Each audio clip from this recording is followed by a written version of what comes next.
वैशाख मास की शुक्ल पक्ष की एकादशी का महात्म्य।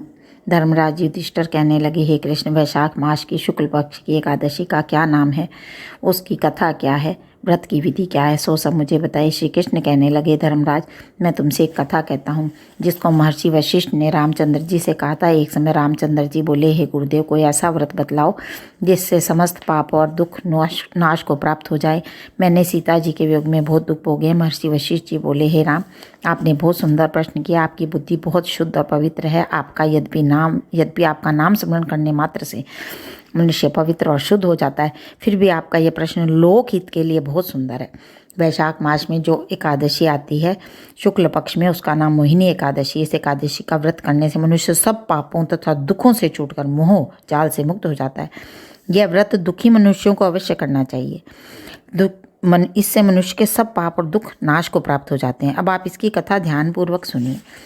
एक बार सरस्वती नदी के किनारे भद्रावती नगर में एक नगरी थी। भद्रावती नामक एक नगरी थी। वहाँ द्युतिमान नामक राजा, चंद्रवशी राजा, राज्य करता था और उस नगरी में धन दाने से पूर्ण पुण्यवान धनपाल नामक एक वैश्य भी रहता था। वह बहुत धर्मात्मा विष्णु भक्त था। उसने नगर में अनेक भोजनालय, प्याऊ, कुआं, सरोवर, धर्मशाला आदि बनवाए थे। सड़कों पर आम, जामुन, नीम आदि के अनेक वृक्ष लगवाए। उस वैश्य के 5 पुत्र थे, सुमना, सद्बुद्धि, मेधावी, सुकृति और धृष्ट बुद्धि। इसमें जो धृष्ट बुद्धि था, उसकी बुद्धि बड़ी खराब थी। वह बहुत महापापी था, पितरों को भी नहीं मानता था, दुराचारी मनुष्यों का संग करता था, पर स्त्रियों के साथ घूमता था, मद्य मांस का सेवन करता था, बहुत कुकर्मी था, पिता के धन को नष्ट करता था, बच्चों के साथ गले में हाथ डाल घूमता रहता था। इस कारण से पिता, भाइयों और कुटुंबियों ने उसका त्याग कर दिया और उसे घर से निकाल दिया। उसकी निंदा करने लगे। घर से निकाल देने के बाद वह गहने कपड़े बेचकर निर्वाह करने लगा। जब सब धन नष्ट हो गया तो वैश्या और दुष्ट संगी साथियों ने भी उसका साथ छोड़ दिया। अब वह भूख और प्यास से दुखी रहने लगा और कोई सहारा न देखकर चोरी करने लगा। एक बार वह पकड़ा गया, परंतु राज्य कर्मचारियों ने उसको वैश्य का पुत्र जानकर छोड़ दिया। मगर जब दूसरी बार फिर पकड़ा गया तो उन्होंने राजा के सामने उपस्थित कर दिया। राजा ने उसे कारागार में बंद कर दिया।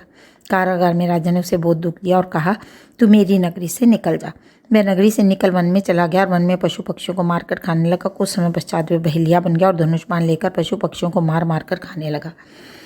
भूख और प्यास से पीड़ित एक दिन वह दुखित होकर खाने की खोज में फिर रहा था। कौंडिन्य ऋषि के आश्रम पर पहुंच गया। उस समय वैशाख मास था और कौंडिन्य ऋषि गंगा स्नान कर कर लौट रहे थे। उनके भीगे वस्त्रों के छींटे पड़ने से उसको सद्बुद्धि प्राप्त हुई।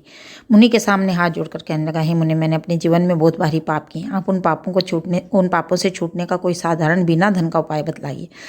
उसके दीन वचन सुनकर ऋषि कहने लगे, ध्यान देकर सुनो, तुम वैशाख शुक्ल एकादशी का व्रत करो। इस एकादशी का नाम मोहिनी है। इससे तेरे सब पाप नष्ट हो जाएंगे। मुनि के वचन सुनकर अत्यंत प्रसन्न हुआ और उनके द्वारा बताई विधि के अनुसार उसने मोहिनी एकादशी का व्रत किया।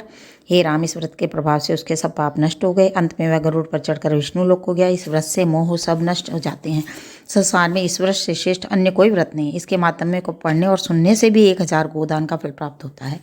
इसलिए ये महात्म्य मैंने आप सब लोगों को सुनाया। जिससे व्रत हो सकता है वो व्रत करे, जिससे व्रत नहीं हो सकता है वो भगवान के नाम का जप करे, दान दे, भगवान की पूजा, कीर्तन, कथन करे। उससे भी बहुत ज़्यादा फल प्राप्त होता है। मैंने 5 दिनों के